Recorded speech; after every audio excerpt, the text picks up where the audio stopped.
শুভেন্দু অধিকারী তো নিজেই অপরাধী, তার বিরুদ্ধে নারদার বিচার হচ্ছে না কেন? সিবিআই তাকে গ্রেপ্তার করছে না কেন? এই উপনির্বাচনে এতদিন যারা এগিয়ে ছিলেন সেই অপরাধীরাই এগিয়ে আছেন। কারণ এই দেশে নির্বাচন প্রক্রিয়া পরিচালনার জন্যে যে নির্বাচন কমিশন আছে তাকে ছোটো জগন্নাথ করে রাখা হয়েছে। যেমনভাবে বলছি, সমস্ত নিরপেক্ষ সংস্থাগুলো, সেই সিএজি বলুন, সিবিআই বলুন, আদালত বলুন, পিএসসি বলুন আর ইলেকশন কমিশন বলুন, প্রত্যেকটা জায়গায় আমরা দেখছি নিরপেক্ষতা হারাচ্ছে, তারা ইন্ডিপেন্ডেন্টলি কাজ করতে পারছে না। ইলেকশন কমিশন তার ব্যতিক্রম নয়। আর ইলেকশন কমিশন ব্যতিক্রম নয় বলেই ইলেকশন কমিশন অপরাধীদের দ্বারাই নির্বাচন পরিচালনা করছেন। ফলে সাধারণ মানুষের যে অধিকারটুকু বেঁচে ছিল, রাজনৈতিক অধিকার, ভোটাধিকার প্রয়োগ করা, সেটাও খর্ব হচ্ছে। বলে বুঝে নিন নির্বাচন কেমন হচ্ছে। সেটাই তো বললাম, নির্বাচন কমিশনের দায়িত্ব ছিল নির্বাচন পরিচালনা করা, নির্বাচন পরিচালনা করলেন অপরাধীরা। শুভেন্দু অধিকারী বললেন 6-6 এবার আমরা এগিয়ে থাকব। শুভেন্দু অধিকারী তো নিজেই অপরাধী, তার বিরুদ্ধে নারদার বিচার হচ্ছে না কেন? সিবিআই তাকে গ্রেপ্তার করছে না কেন? বিজেপিতে জয়েন করেছেন বলে প্রশ্নটা রইল।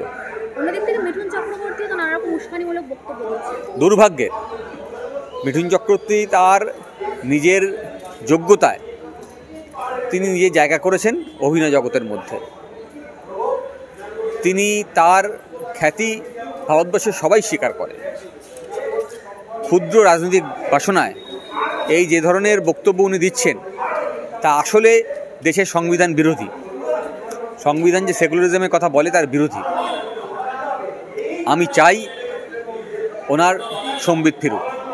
আরজিকর কাণ্ডে দেখা গেল সঞ্জয় রায় প্রিজন ভ্যান চাপড়ে একেবারে দোষ বলছেন, আমাকে ফাঁসিছে, সরকার ফাঁসিছে থেকে শুরু করে নাম বলে দিলেন বিনীত গোয়েলের। আর কি কোনো বড় নাম সামনে আসতে পারে? সিবিআইও যখন নিরপেক্ষভাবে কাজ করতে অক্ষম হয়, তখন যার সিবিআইয়ের কাছে এই কথাটা বলার, সে যখন বলতে পারে না, তখনই প্রিজন ভ্যান চাপড়ে কথাগুলো বলে। আর সেটাকে ঢাকা দেওয়ার জন্যে সিবিআইয়ের সঙ্গে একসঙ্গে যারা যোগসাজশে কাজ করছে, সেই কলকাতা পুলিশ ওই প্রিজন ভ্যান বাজাতে থাকে যাতে অন্য কেউ শুনতে না পায়।